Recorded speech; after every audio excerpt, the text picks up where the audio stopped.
I'll be talking about the Raimi Brothers film Drag Me to Hell. There are spoilers, so if you have not seen Drag Me to Hell, stop what you're doing. Stop this video right now. One of my favorite horror movies is Drag Me to Hell by the Raimi Brothers. Although it's not that scary, I found it fun and I'm going to analyze it, so here goes.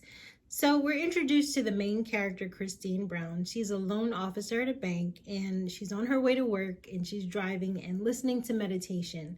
She's preparing herself for the workday and she's concerned about a position that's now open at her job for the assistant manager. So she goes to her boss and lets him know that she's interested. And she also has a competitor, her coworker Stu, which is not such a great guy throughout the movie. Her boss lets her know that he needs and respects people who make tough decisions. That specific position that's at her job requires her to make tough decisions. So taking that into mind, a woman comes into the bank, an old woman. She's quite haggard and she looks gross. She has nasty fingernails. Her eyes are different colors. Mrs. Ganush. Mrs. Sylvia Ganush is a gypsy woman.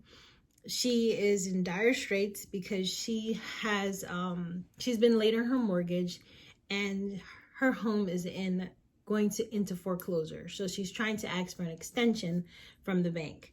Christine wrestles with herself and she thinks to herself and she's like, well, you know what? I'm sorry, I can't help you with that. She pretends to go to her boss and her boss says, well, this is the time for you to make the tough decisions. So Christine returns and lets Mrs. Ganush know that it's a no-go. She's not going to be able to extend the loan. Mrs. Ganush in turn is reeling. She's desperate and she really needs this loan. So she falls to Christine's feet and begs her, please, I need this loan because I need the money and I don't want to end up in the street. Again, Christine pushes her away. Now, Mrs. Ganush is on her knees grabbing at her, her skirt trim. And Christine pushes her away and she tells her no.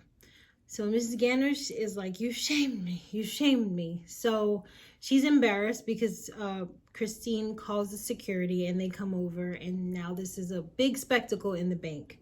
So Christine feels bad, but at the same time, she needed to make this tough decision. So Mrs. Ganush leaves. She's escorted outside with the security and it's not over. Christine is on her way home. She's in the parking garage of her job and she goes to get in her car. When she gets inside, she's attacked by Mrs. Ganush. This old woman is super flexible and crazy and she is going at Christine in the car. They fight. It's a scuffle. Vomit. That's one thing with the Raimi Brothers that I don't particularly care for, the gross scenes with the vomit. I could do blood and gore and decapitations, but I cannot do the vomit. It's gross. But she is wrestling with this old lady in the car and homegirl is fierce. She is attacking Christine with everything she's got.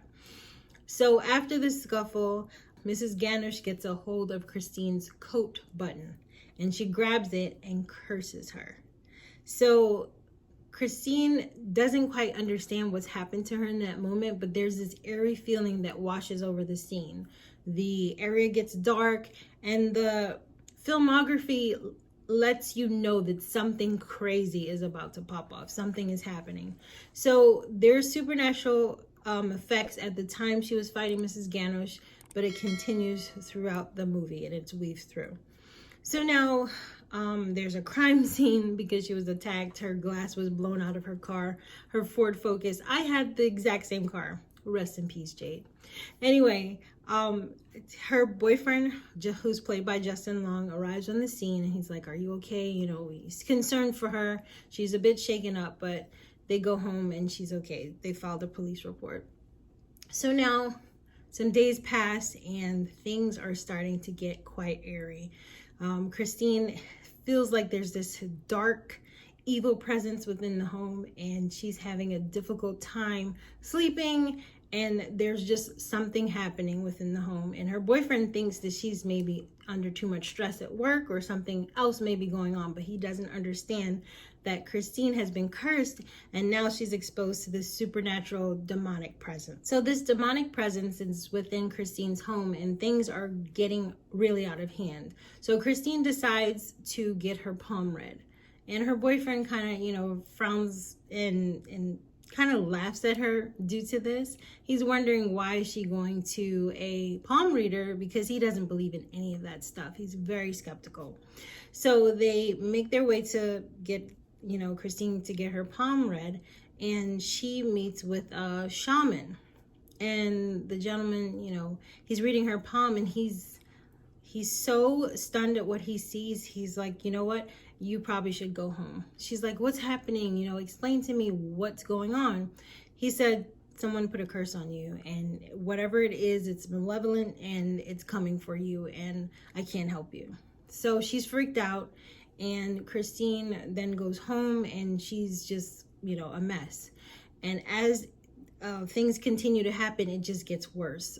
She hears a hoofed creature. She sees shadows reaching at her, grabbing at her. She's lifted in the air and tossed around, you know, injuring herself.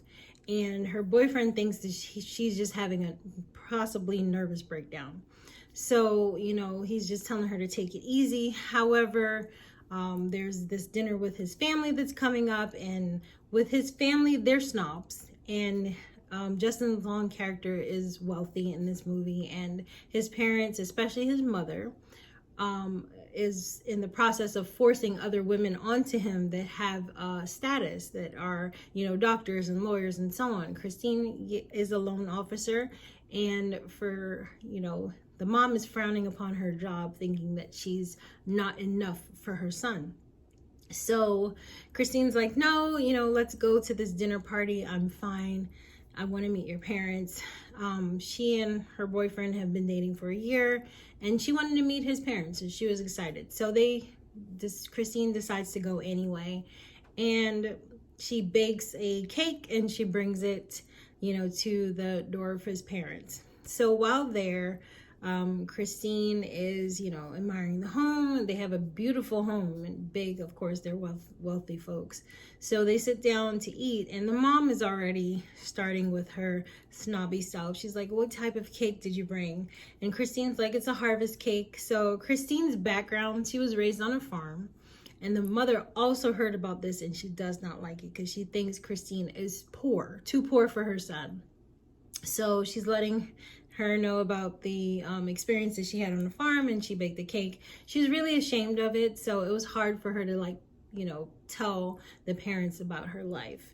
But Christine, you know, maintained her decorum, and she talked to the parents, and she also expressed her excitement about her work and the intricate things that she's done as a loan officer working at the bank, and a new project that she's working on. So she impressed the father, and also somewhat impressed the mom in the same sense. So as they're having, they had their dinner, and now it's cake time. So Christine is like, you know, about to dig into the cake that she baked, and the boyfriend's had it before, so he's excited and telling his parents how great of a, you know, baker she is. So as Christine is eating at the table, there's something that's not quite right with the cake. So she actually sees Mrs. Ganish's eyeball looking back at her. So it was not cool, and it was gross, and she stabbed at it, and she's doing all these things to, you know, to fight this cake, and while the parents are looking on, and the boyfriend, and she looks totally nuts during this scene. And it was one of my favorite scenes because there are clearly things happening that she can see that nobody else can see, and in the sense that I can relate to that because I actually see spirits. So, you know, me seeing something and other people not seeing it, it's just like this whole thing that's going on that nobody can understand. So I felt for poor Christine during this scene, but she was trying to keep it together. She tried, and she just broke because she heard the doors slamming, something pounding at the door, something coming to get her, and then she jumps up out of her seat, and she's like, just leave me alone. And mind you, the family, they're at the dinner table, and they think she's a lunatic. They're like, she's a sick girl, you know, don't bring her back here, blah, blah, blah. So Justin Long's character, he's like, you know, sad because he was really trying to impress his parents with Christine. Sadly, the dinner party didn't go so well in her meeting the parents. So after that, they returned home. He's trying to console her, you know, telling her that maybe she needs to talk to somebody. And she's like, she wants to tell him what's going on with her, but she doesn't want to sound crazier than she is. So at this point, he just thinks that she's super stressed or a bit disturbed. What I loved about the Raimi brothers, about their films, is that they put little Easter eggs inside. So within their films, they always have this yellow car. I can't remember the make and model of the car. And if you do know the make and model, please leave that in the comments below. But they put this car in like every movie that they've done. Evil Dead, Spider-Man, to name a few. So it's really cool to see this vehicle again in their movies. It's like their signature. I don't think they use it anymore, but it was just really cool to see that vehicle in every movie that they have filmed and directed. So now I wanted to get into Christine a little bit more as a character. So she does have character development. There are a lot of things going on with her character. Of course, she's being haunted by this demonic presence. And Christine's background, she grew up on a farm. Her mother's an alcoholic. Her father passed away. I'm assuming from the death, the mother began drinking. So Christine has a lot of things going on. And she also had a chubby years where she was quite heavy. And one of the pictures she had was the port, I think it was the port queen. And she was at a fair and, you know, country girl and raised on a farm. So she's trying to shed that whole country girl or country bumpkin type of caricature. And she wants to be respected. So she lost a lot of weight and, you know, she decided to get this position and she's trying to build her life up. She has her home. I guess she's renting or maybe she owns it, and she's trying to create a better version of herself. While she's doing so, she's terrified with this presence and this thing going on because now it's disrupting her life. She has this sweet boyfriend, and Justin Long is so cute in the movie. He's like everyone's friend. He could be like everyone's friend. He seems like a really cool guy, a laid back guy. So Christine is going through all these things and she's unraveling. Okay, she's unraveling and she's terrified. So as we see her through the movie, things get more out of control. So she goes back to the shaman or the seer and she's like, what else can I do? This thing is haunting me and it's just getting worse.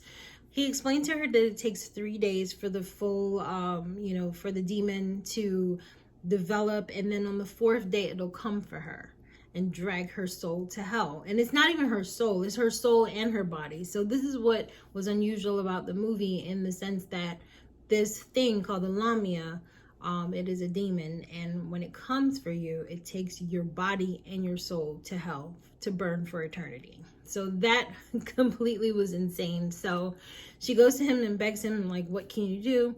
He's like, well, you have to go back to the person who put the curse on you. So she returns to Mrs. Ganush. She goes and finds her, tracks her down. She goes to her house and meets her, I guess her stepdaughter that was there.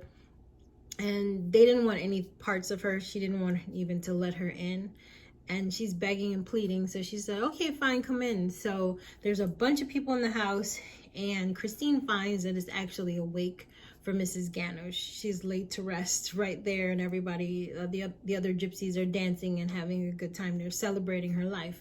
So she can't break the spell because the spell caster or the curse caster, the person that put the curse on her, is dead. So, she has an encounter with the dead body again with the vomit. That's one thing I don't like about these movies, but it was a funny scene in the sense that because Mrs. Ganush was like gumming her chin and her teeth fell. It was just crazy. But there were some comedic things in the movie besides it being gross, and it was funny. So after that, she feels like defeated. So the shaman says, well, you can, try to sacrifice an animal. And she has a little kitty there at the house and she looks at the cat, and the shaman said, you'll be surprised what you do when you want to get a curse broken. So the poor kitty didn't make it. He didn't make it. So she sacrificed this cat to ward off Lamia, which is the demon that has been haunting her. And she's scared that, you know, she's on her last leg and she's going to be dragged to hell. So the sacrifice did not work. And it's the demon is still, you know, wreaking havoc in her life and causing her stress and abusing her. Like, he's been throwing her around and choking her and attacking her. And a lot of the times it's in the form of Mrs. Ganush, the gypsy woman that passed away. So Ram Dass, the seer, you know, then instructs her. He's like, you know what? I know you've been through a lot, and since the animal sacrifice didn't work and Mrs. Ganush is dead, the only thing I could suggest for you is to see this bruja. She is a woman that was introduced in the beginning of the movie. She was a younger woman at the time, and the first opening scenes was a boy that was brought in that was possessed.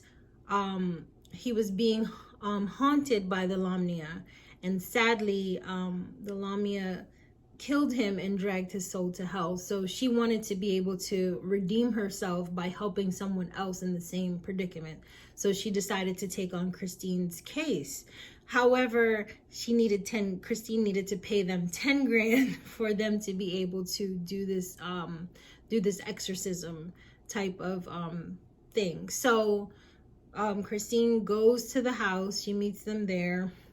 Before she gets there, she's like trying to pawn everything. You know, she drags out old skates and old jewelry and finding anything she possibly can to pawn so that she can get this 10 grand. Because Christine, of course, she didn't have it. I mean, who has 10 grand lying around? Maybe you do. I don't. So she scrapes everything together and she tries to get this stuff pawned. Then she goes and she's like, you know what? She only got 3 grand for the stuff and she's freaking out. She wants to, you know, be rid of this whole thing wreaking havoc in her life. So her boyfriend comes in and he's like, you know what? I know this is what you believe and I don't like seeing you like this. I'll give you the rest of them. He actually paid Ram Dass. He paid him off and, you know, paid the woman off, so she was fine. So all she had to do was go there. So she met them at the house for this seance, ritual, exorcism type thing. Well, it's not really exorcism. It's more or less a seance ritual. So she goes there and she meets with the bruja, Sean Saldina. And Sean is this, you know, this older woman. She was the woman at the beginning of the movie that failed to get Lamia out of the child.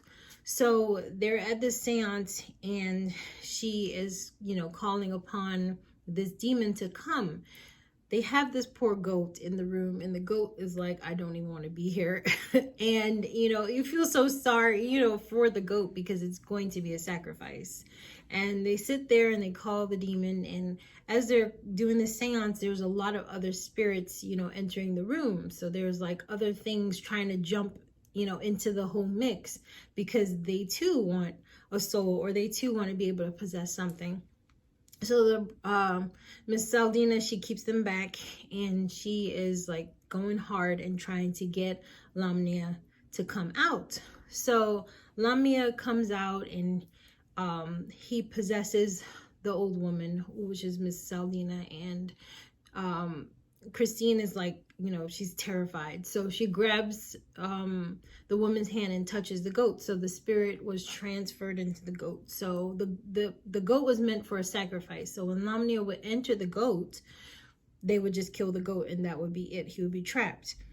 So that was the plan. It just went sideways. There was another person there that was at the seance and he messed it up because he wasn't quick enough. He, instead of chopping the goat's head off, he chopped the rope.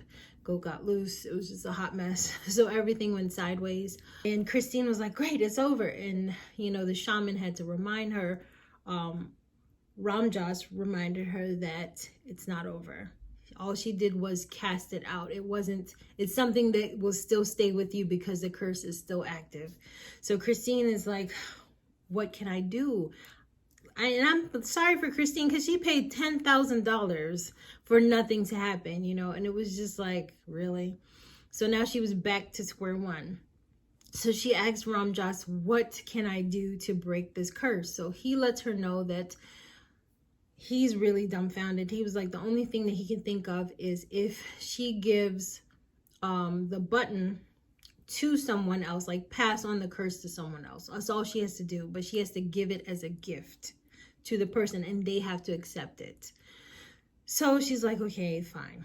So she's in the car with her boyfriend and they're driving back, and they're driving back from the whole seance debacle. They're headed home. They see this man in the street, this homeless person they almost hit. Well, the boyfriend, Justin Long's character, almost hits him, and everything gets tossed around in the car. So Christine was actually sitting in the car holding onto her purse, and inside the purse was an envelope, and inside the envelope was the button. Now, that same week, her boyfriend found, he collects coins. I failed to tell you this. He collects coins, and Christine actually found him a coin at the bank. So he put it in a white envelope as well. So when things got tossed around, she was happy to have gotten the button. So now she's, trying to give it to somebody. She's in the diner and she sees like this old man. And she's like, maybe I should give it to him. Doesn't quite work out. She sees that the old man has a, partner or something. So she feels bad. So she's looking around to who she can give it to, and she calls Stu. And I think Stu is the perfect person to give it to, because Stu was a jerk. He was a liar. He was a thief. He actually stole her portfolio and sold it to another bank. This is like a whole undertaking, him trying to steal the position from her. So it was just a hot mess with Stu. She's meeting with Stu, and Stu was like, hey, I'm really sorry about taking that portfolio and everything, giving it to the other bank. She was ready to give it to him, and then she decided not to. If I were her, I would have given it to Stu and said, to hell with you, Stu, but she didn't. So she leaves the diner and returns back to Ramjas, and she's like, hey, I looked at this book, and can this be an option? So Ramjas looks at the text, and he's like, okay, yeah. So they find out that she can actually take the coin and give it back to the person who cursed her. Now, check this out. Mrs. Ganush is dead, so how the heck can she give it back? So Ramjas came up with an idea. You have to give it back to her. You have to proclaim that you're giving it to her, shout it out, and then give it back to her. So Christine finds herself, she's driving, and she goes to the cemetery to return the button to Mrs. Ganush. She's in the cemetery and she's digging her up. She's really trying to meet this deadline because she does not want her soul and her body to be dragged to hell. So she's digging up Miss Ganush. She rips open the coffin. She sees the old lady there, and she takes the button and she proclaims it. She raises it in the air and she's like, Mrs. Ganush, I am Christine Brown, and I'm giving you back this button. Accept it. So she shoves it in the old lady's mouth, and it's storming. Rain is flooding the inside of the coffin and the grave, and poor Christine gets knocked out cold. You think Christine is dead, but she comes back out triumphantly. So the storm clouds rolled away and the sun came out, and it was this whole theatrical moment. Christine triumphed. She's excited. She's happy that things are feeling a lot better. The next morning, she's showering and getting ready for her romantic getaway with her boyfriend. They said they wanted to get out of town because Christine has been going through so much stuff, and he just said a little getaway would be good for the both of them.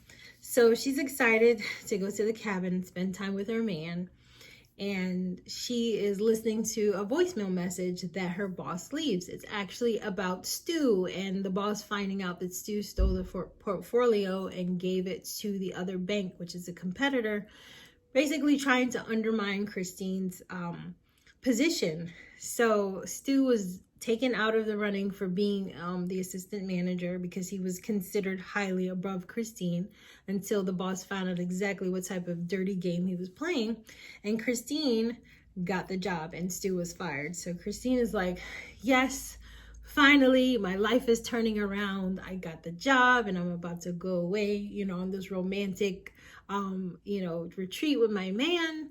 So things are going great for her. She gets dressed in her cute little dress, and she's, pulling her suitcase, and she gets to the train station, And she sees a coat in the window, and she's just like, this blue coat, you know, draws her in. And before in the movie, you saw where Christine was having some money problems, not really bad ones. It's just that she couldn't splurge on things. So she saw this coat, you know, she begged the storekeeper, the store person or associate, to let her in the, you know, store early. She wants this coat, so she gets it, and she feels satisfied and happy. And you could see like this glow in Christine, like things are looking up, you know, her life is getting better. Her boyfriend is waiting patiently at the train station for her, and lo and behold, he has an engagement ring in his hand, and he's, you know, thinking about maybe how he's going to propose to her, and he's looking down adoringly at the ring, and he sees Christine, and she's this breath of fresh air, and she's walking up to him, and she's super happy. He's like, wow, you look so great. And she does. She really looks great. She looks like a different person from the beginning of the movie until this particular scene. And, you know, the weight has been lifted and things are great. And she's happy and excited for this new trip with her man. So they're preparing, you know, they're waiting on the train to come. And he was like, wow, your coat is gorgeous. You know, this shiny new blue coat that she got. So he's like, oh, what did you do with the old one? She's like, oh, I threw it out. It was an old thing anyway. He's like, really? He was like, that's a shame, because he hands her the envelope. He was like, I found the button that fell off your coat. And he's giving it to her, and her eyes get big, and the director, they zoom into this frame, and it's just like so frightening, because it's like she was at Mrs. Ganish's grave. She shoved she thought she shoved the button in her mouth, and it wasn't the button. It was the boyfriend's coin from his coin collection. And immediately the blood drained from her face, and she is like terrified, and she backs up. And as she backs up, she falls off the platform. So her boyfriend is like freaking out and panicking, and he's trying to reach for her. And he's like, babe, come on, give me your hand, give me your hand. And in that instance, a train is coming down the tracks, and Christine is just freaking out. She's screaming, and the earth opens up underneath her on the tracks, and you see fire and brimstone and lava and God knows whatever. And you see these hands reaching out and grabbing all parts of her body, holding her arms down, holding her legs down, and twisting her up and pulling her under. And Justin Long is just wailing and screaming for his girl. And it is the most frightening scene, because it's so crazy for a director and a writer to take you from such a happy moment and plunge you into this dark moment where the main character is being killed. So I think that Drag Me to Hell has so many good qualities for a scary movie. It had suspense. It had, you were able to connect with the main character, because she was like, most people around. She's trying to make ends meet. She's trying to better herself and get this promotion. And she has this boyfriend that may be wealthy, but at the same time, she wants to show her worth within the relationship. And you're automatically able to identify with the main character. So anytime I see a movie and I'm not able to latch on and identify with the main character, it doesn't interest me. So making a character relatable is so important. So for Christine Brown's character to be like that, and to have these moments where she's just she's terrified by this entity that nobody really believes is going on, and she has to be resourceful, and then for all of that to not even matter and it still not work, that is crazy. So if you get a chance, I know this is a huge spoiler, but check it out and let me know what you think. If you've seen Drag Me to Hell, let me know in the comment section what you think of the movie and what were some of your favorite scenes. So yeah, this is basically the analysis and breakdown of Christine. She was an insecure character. She was trying to be a go-getter and prove herself. She was trying to shed that country bumpkin image. She dealt with, alcoholic parents, and here she is with this rich boyfriend, and she wants to impress his parents. So it's a lot of different hats she had to wear within the movie to have these these different qualities within her personality, and for it all just to, you know, go to shit. I think that was pretty big. So let me know what you think about Drag Me to Hell in the comment section, and let me know what your favorite scary movie is.